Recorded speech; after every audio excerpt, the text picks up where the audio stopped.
అందరికీ నమస్కారం. వినిత యూట్యూబ్ ఛానల్కు స్వాగతం. శ్రీకృష్ణుడు మోహిని అవతారంలో అర్జునుడి కుమారుణ్ణి వివాహం చేసుకున్నారన్న విషయం మీకు తెలుసా? మహాభారత సమయంలో శ్రీకృష్ణుడు అర్జునుడి కుమారుడైన ఇరావుణ్ణి వివాహం చేసుకున్నాడు. ఎందుకో తెలిస్తే కళ్ళంట కన్నీళ్లు ఆగవు. అది అంత విషాదకరమైన కథ. ఆ కథను ఈ రోజు మనం పూర్తిగా తెలుసుకుందాం.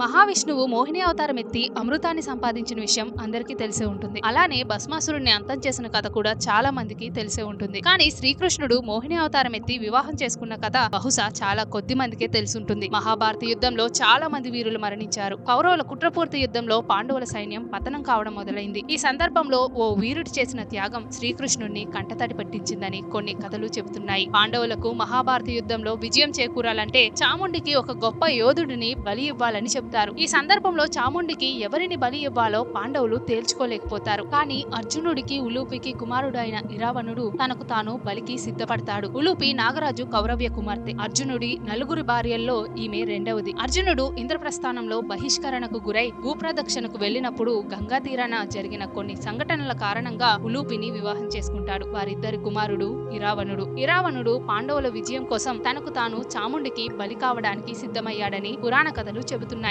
ఇరావణుడు చాలా శక్తివంతమైన యోధుడు. మాయా ఆయుధాల్లో మంచి నైపుణ్యం కలిగిన వాడు. విలువిద్యల్లో గొప్ప ప్రతిభ కలిగిన వాడు. అలాంటి యోధుడిని బలి ఇవ్వడానికి పాండవులకు మనసొప్పలేదు. కానీ ఇరావణుడు మాత్రం పాండవులకు విజయం చేకూరాలంటే బలి తప్పనిసరి కాబట్టి తననే బలి ఇవ్వమని చెబుతాడట. కానీ ఇరావణుడికి వివాహం కాలేదు.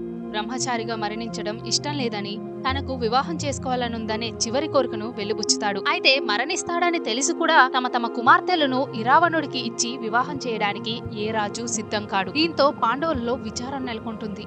ఈ సందర్భంలోనే ఇరావణుడి కోరిక తీర్చడం కోసం శ్రీకృష్ణుడు మోహిని అవతారం ఎత్తుతాడు. ఇరావణుడిని వివాహం చేసుకుంటాడు.